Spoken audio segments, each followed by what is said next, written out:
I discovered my family was laundering money for the Russian mob the same day they uninvited me from the family reunion. The irony wasn't lost on me. 28 years of being the black sheep, the disappointing daughter who chose prosecutor work over the family construction empire, and I finally stumble upon the real reason they never wanted me too close to the business. Turns out, dear old dad wasn't just building luxury condos in Manhattan. He was washing blood money through them, one penthouse at a time. But I'm getting ahead of myself. Let me tell you how a single text message led me to bring down my own family and expose a crime syndicate that reached from Brighton Beach to the mayor's office. I was sitting in the federal courthouse in Lower Manhattan, reviewing case files for a massive corruption trial, when my phone buzzed against my mahogany desk.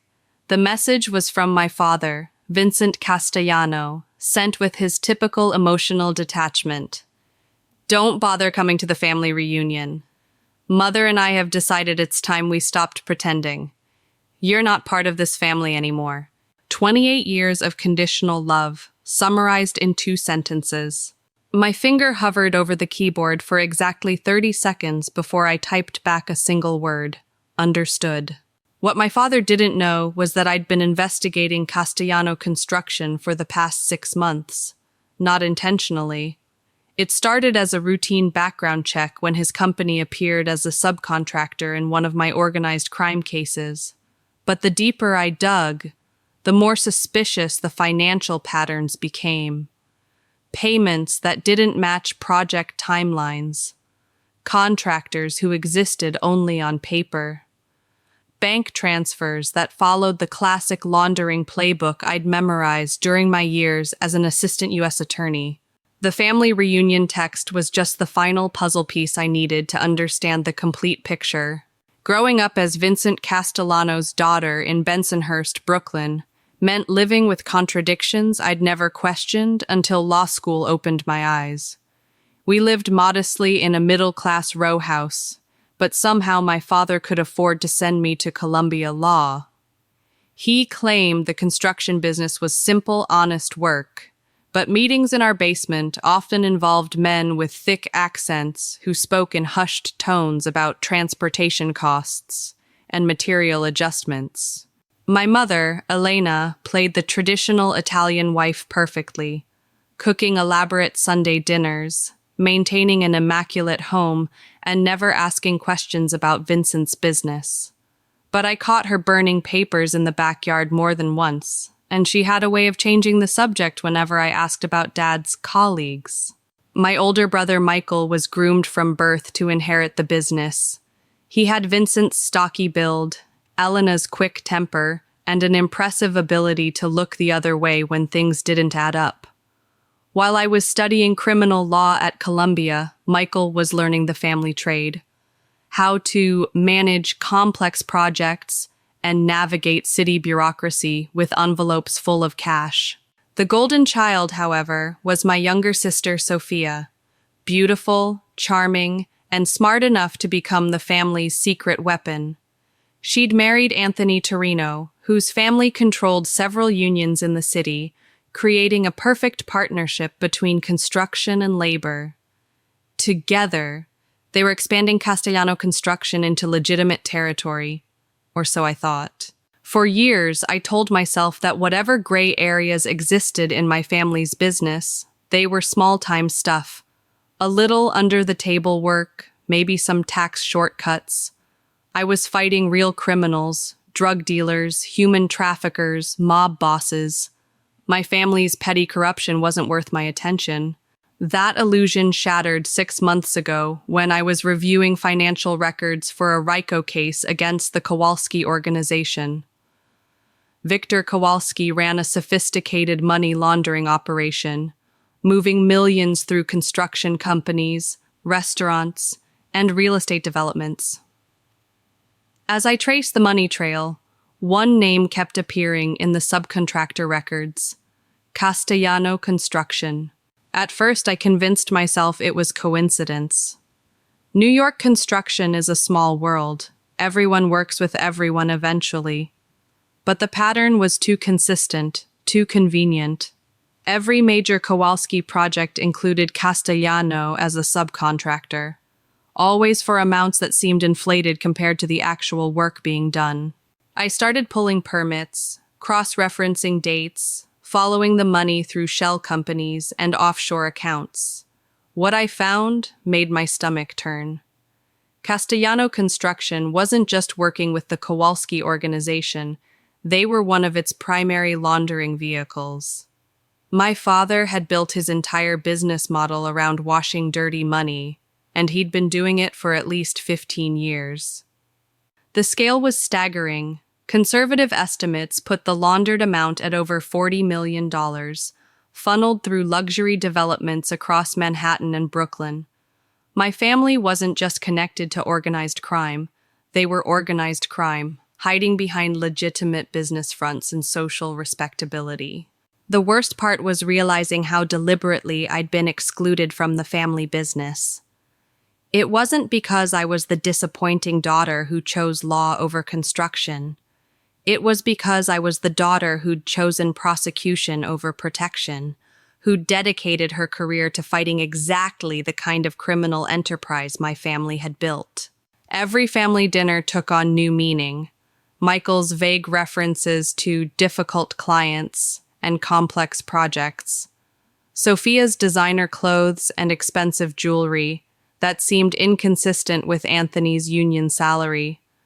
My father's insistence that I focus on helping innocent people, rather than going after working-class businessmen trying to make a living. They'd been protecting me from the truth while protecting themselves from my professional expertise. The family reunion text arrived just as I was preparing to present my findings to my supervisor. For months, I'd been wrestling with the ethical implications of investigating my own family. Could I maintain objectivity? Was I letting personal grudges influence my professional judgment? Should I recuse myself and turn the case over to another prosecutor? Vincent's dismissive message answered all those questions. I forwarded my research to FBI Special Agent Maria Santos that afternoon, along with a note. Target is my biological father. I'm prepared to cooperate fully with any investigation. The next 48 hours transformed my understanding of both my family and my own life. Agent Santos had been tracking the Kowalski organization for 3 years, but Castellano Construction had been a blind spot. Too small to notice, too legitimate seeming to investigate. My insider knowledge provided the missing pieces they needed to build a comprehensive case. Your father is smart, Santos told me during our first official meeting. He kept Castellano Construction just successful enough to seem legitimate, just small enough to avoid attention. The real money flows through shell companies, but those companies hire Castellano for actual work, creating a paper trail that looks clean on the surface. How long do you think this has been going on? I asked. Based on the financial patterns, at least 15 years, possibly longer. Your father started small, probably taking cash payments for renovation work, gradually building relationships with people who needed discreet construction services. The timeline made sense. 15 years ago, I was a junior prosecutor focused on street-level drug cases. Michael had just joined the business full-time. Sophia was still in college. Vincent had positioned himself perfectly. His prosecutor daughter was too junior to pose a threat. Too focused on other types of crime to notice construction industry corruption. But as my career advanced and my expertise expanded into white-collar crime, I'd become a liability. The family's growing distance wasn't about disapproval of my life choices. It was about operational security. There's something else, Santos continued, sliding a file across the table. We've been monitoring communications between the Kowalski organization and your sister's husband, Anthony Torino. It appears the operation is expanding into labor racketeering, using union connections to strong-arm competitors and control bidding on major city contracts. I opened the file to find surveillance photos of Anthony meeting with known Kowalski associates, transcripts of wiretapped conversations about convincing non-union contractors to abandon certain projects, financial records showing suspicious payments from construction companies to the union pension fund. Sophia knows, I asked. We believe so. She's been present at several meetings, and her name appears on bank accounts connected to the laundering operation. The sister I'd grown up with, who'd helped me with homework and borrowed my clothes and cried on my shoulder when boys broke her heart, was an active participant in a criminal conspiracy that I'd spent my career fighting. What happens now? Now we build an airtight case. We need detailed financial records, witness testimony, evidence of the cash transactions. And we need to do it without alerting the targets that we're investigating them. You want me to go undercover in my own family? Santos nodded. It's dangerous, and it's emotionally difficult. We can't require you to do it. But your access could make the difference between a case that falls apart on technicalities and one that puts these people away for 20 years. I thought about Vincent's text message, about 28 years of being treated as an outsider, about the realization that my family's love had always been conditional on my willingness to look the other way. What do you need me to do? The plan was elegant in its simplicity. I would reach out to my family, apologizing for whatever misunderstanding had led to my exclusion from the reunion. I'd express interest in learning more about the family business, suggesting that my legal expertise might be useful for navigating regulations and permits. Most importantly, I'd wear a wire to family gatherings and copy financial documents whenever possible. The key, Santos explained, is to seem interested, but not too eager. Your family already suspects you disapprove of their lifestyle. Sudden enthusiasm would be suspicious. My first step was calling my mother. Elena answered on the second ring, her voice carefully neutral when she recognized my voice. Carla, sweetheart, how are you? I'm fine, Ma. Listen, I got Dad's message about the reunion. I was hoping we could talk. A long pause. Your father was very clear about his feelings. I know, and maybe he's right to be frustrated with me. I've been so focused on my career that I haven't made time for family. Maybe it's time I learned more about what you all do. Another pause, longer this time. What do you mean? The business, the family legacy. I'm a lawyer. Maybe there are ways I could help. Carla, Elena's voice carried a warning. Some things are better left alone.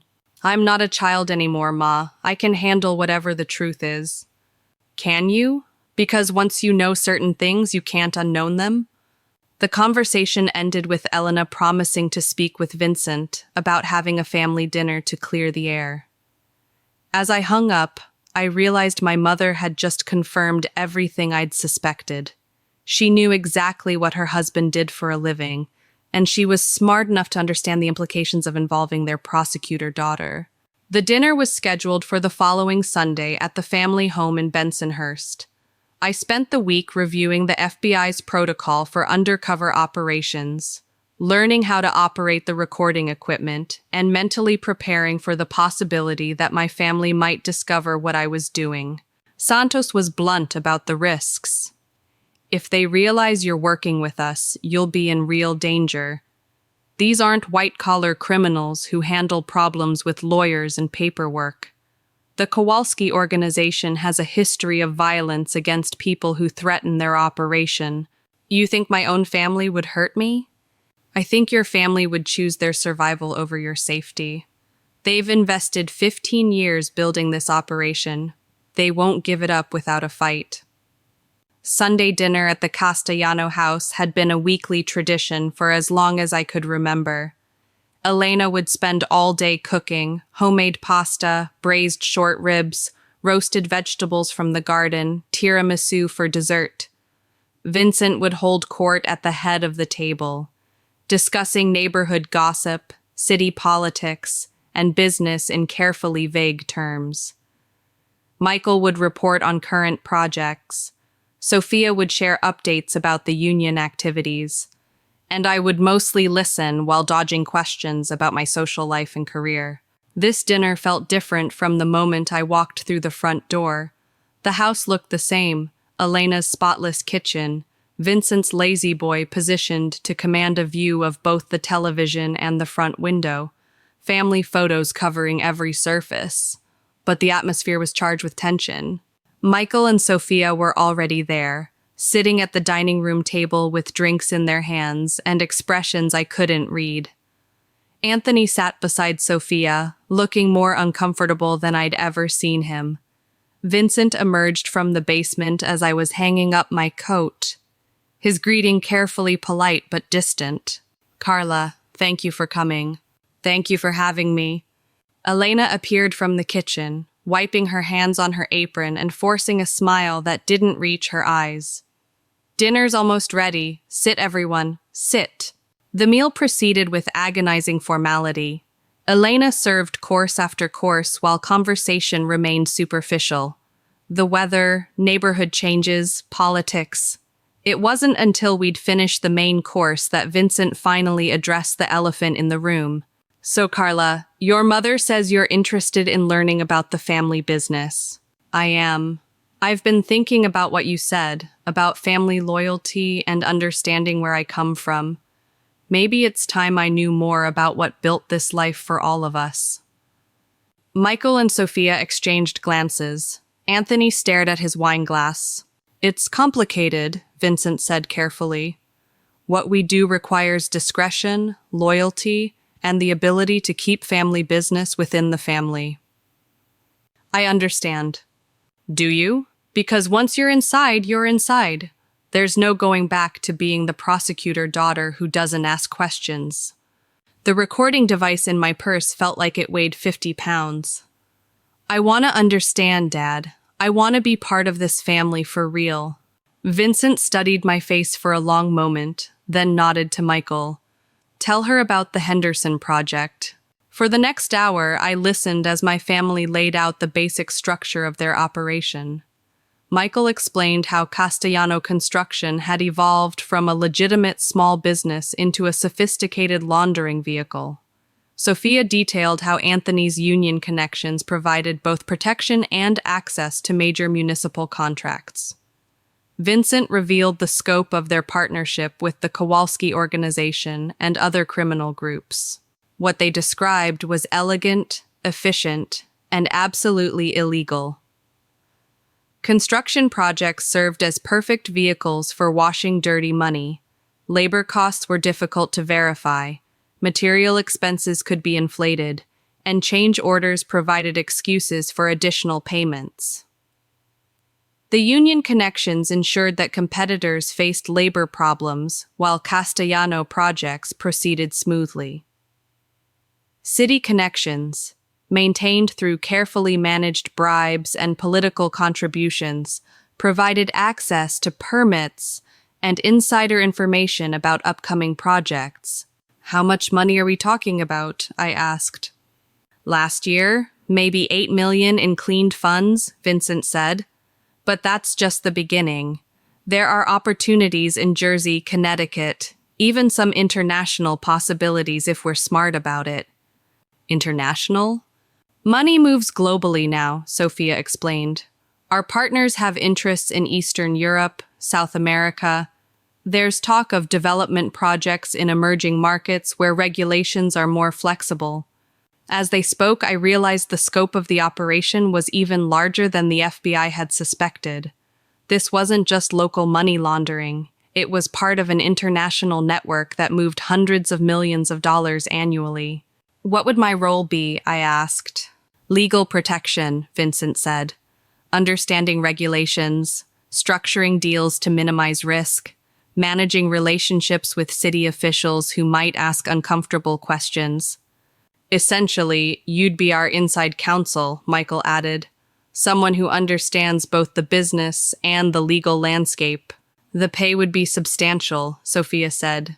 "More than you make as a prosecutor, with much better job security." They were offering me a position as chief legal counsel for a criminal organization, using my government experience and inside knowledge to help them avoid prosecution. The audacity was breathtaking. I need to think about it, I said carefully. Of course, Vincent agreed. But don't think too long. Opportunities like this don't wait forever. After dinner, as I was preparing to leave, Elena pulled me aside in the kitchen. Are you sure about this, sweetheart? She asked quietly. Sure about what? Getting involved. Once you're in, there's no leaving. Your father, he protects what's his, but he eliminates threats to the family. Are you saying he'd hurt me? Elena's eyes filled with tears. I'm saying I love all my children, but I've learned not to ask questions about what happens to people who threaten this business. The drive home took 45 minutes, but I couldn't bring myself to turn off the recording equipment until I was safely in my apartment. The conversation I'd captured was damning. Detailed admissions of money laundering, racketeering, bribery, and conspiracy. Combined with the financial evidence I'd already gathered, it would be enough to secure RICO indictments against my entire family. I sat in my car in the parking garage, engine off, trying to process what had just happened. My family hadn't just confirmed their criminal activities, they'd invited me to join them.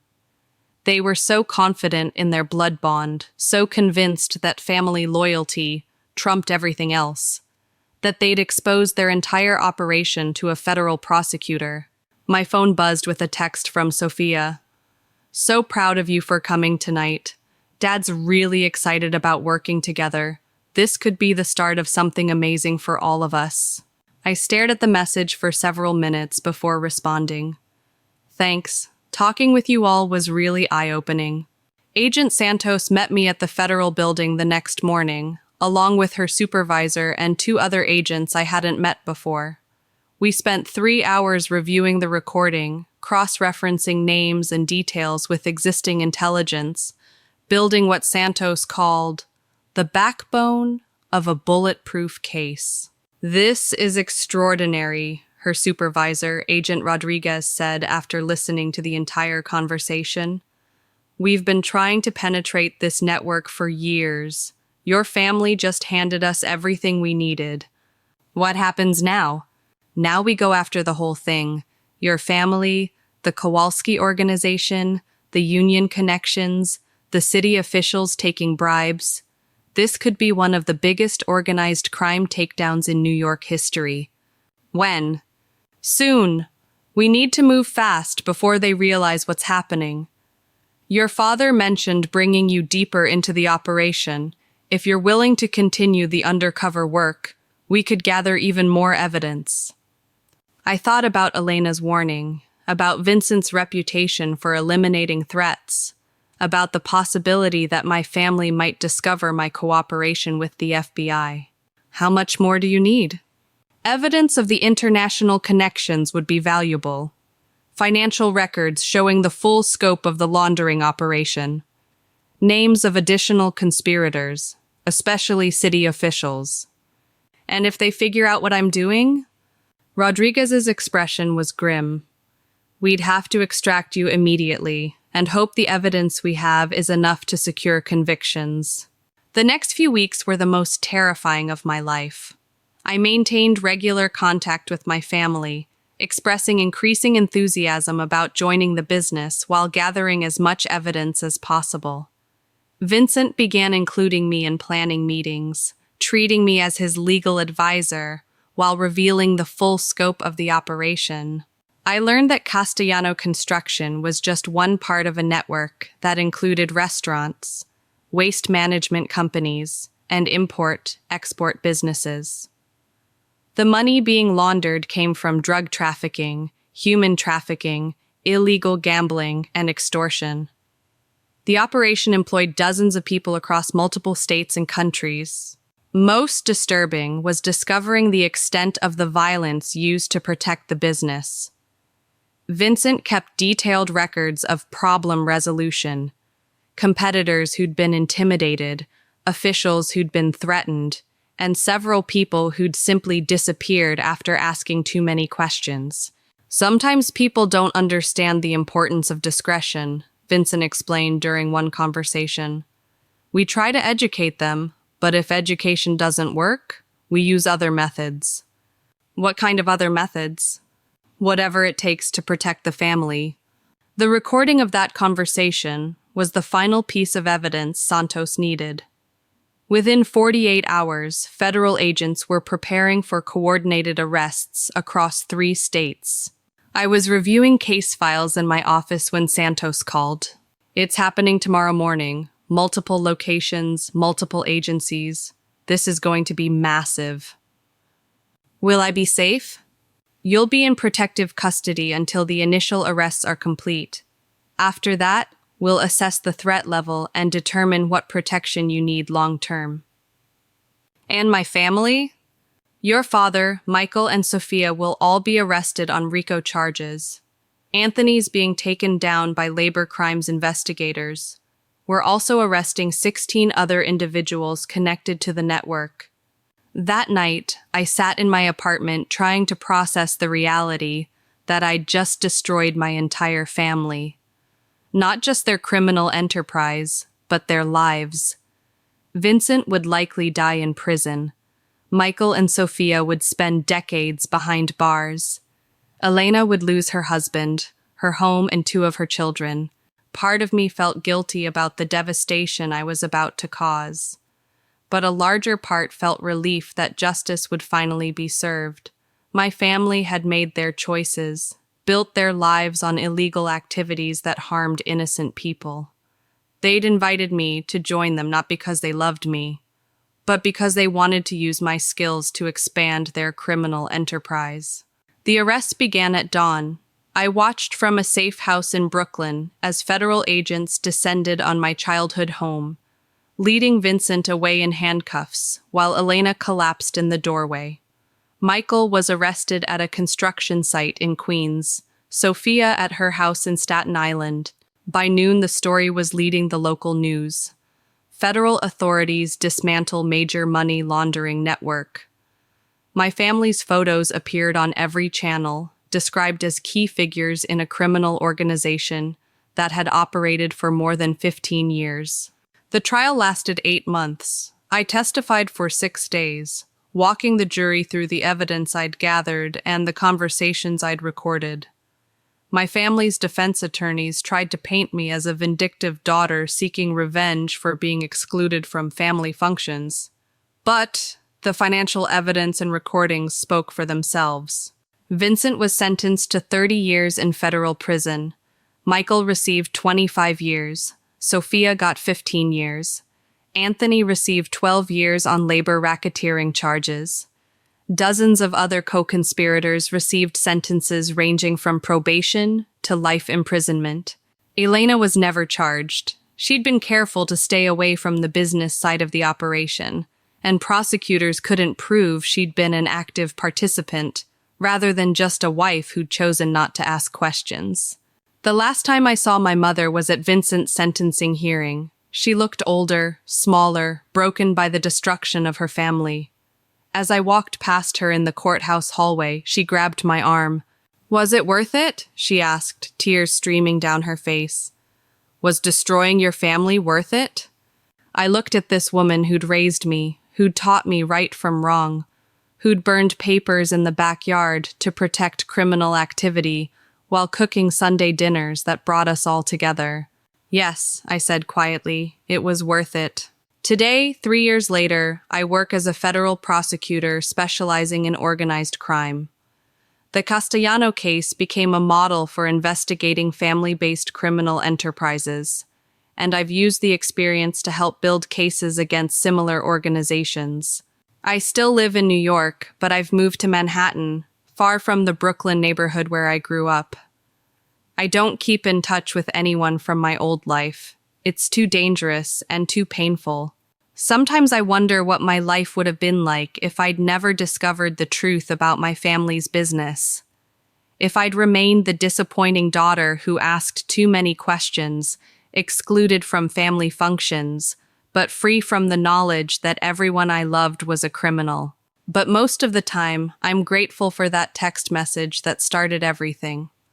My father's decision to cut ties with me was meant to protect his criminal enterprise from my prosecutor's instincts. Instead, it freed me to do what needed to be done. Family loyalty is important, but justice is more important. Sometimes the two are incompatible, and when that happens, you have to choose which legacy you want to leave behind.